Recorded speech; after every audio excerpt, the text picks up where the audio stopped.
We have the Graves County Eagles, Coach Joshua Frick, student athletes on the podium, Brad Worthington, Jordan Narondo, and Chris Vogt.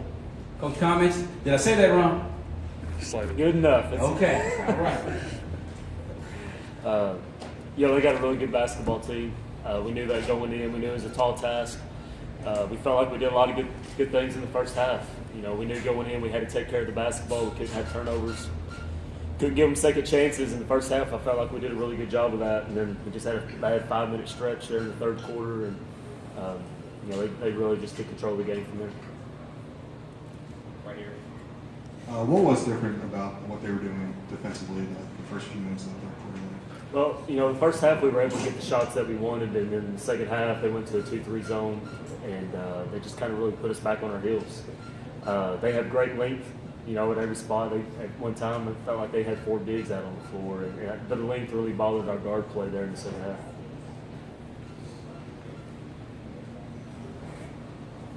In the middle.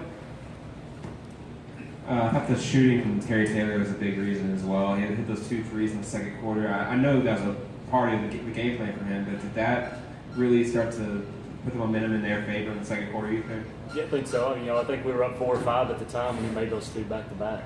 We felt like we had the game in control and doing the things that we needed to do to win. He's a special player. They got a lot of talent on that team, and when he made those 2 threes, I think that did swing momentum just a little bit.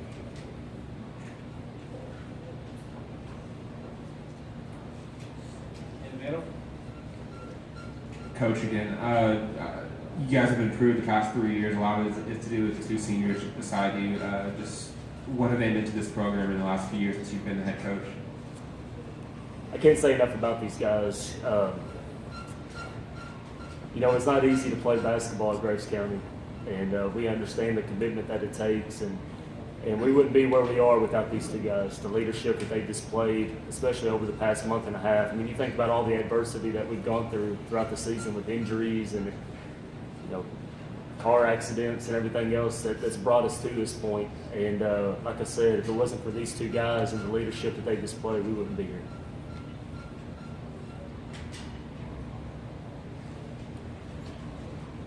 Here in the back.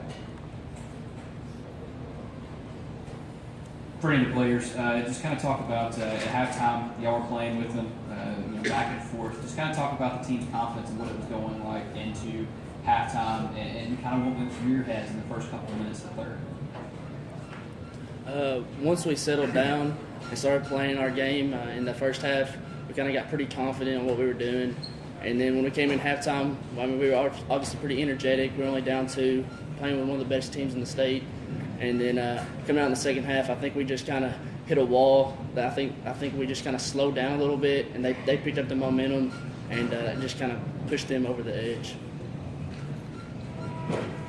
Right here in the middle. For any of the players, the defense, I know Coach Frick mentioned they switched to a zone. What with that zone gave you guys some fits in the third quarter?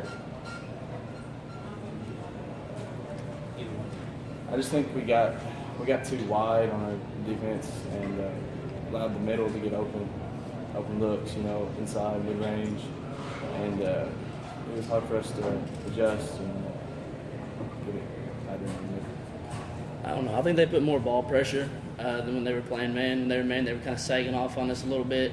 When they 2-3, they kind of picked up the ball pressure a little bit and then sagged off and just kind of matched up down low. So they kind of took away some of our passes. In the middle. Chris, they went right at you, ultimately fouling you out. I'm sure you knew they would do that. What was kind of going through your head as those fouls continued to rack up through the second half? I just knew I had to try my best to stay in the game and just try to keep straight up as I can. But at the end of the day, some of them could have gone either way, and they ended up as fouls, and so that's just how it went.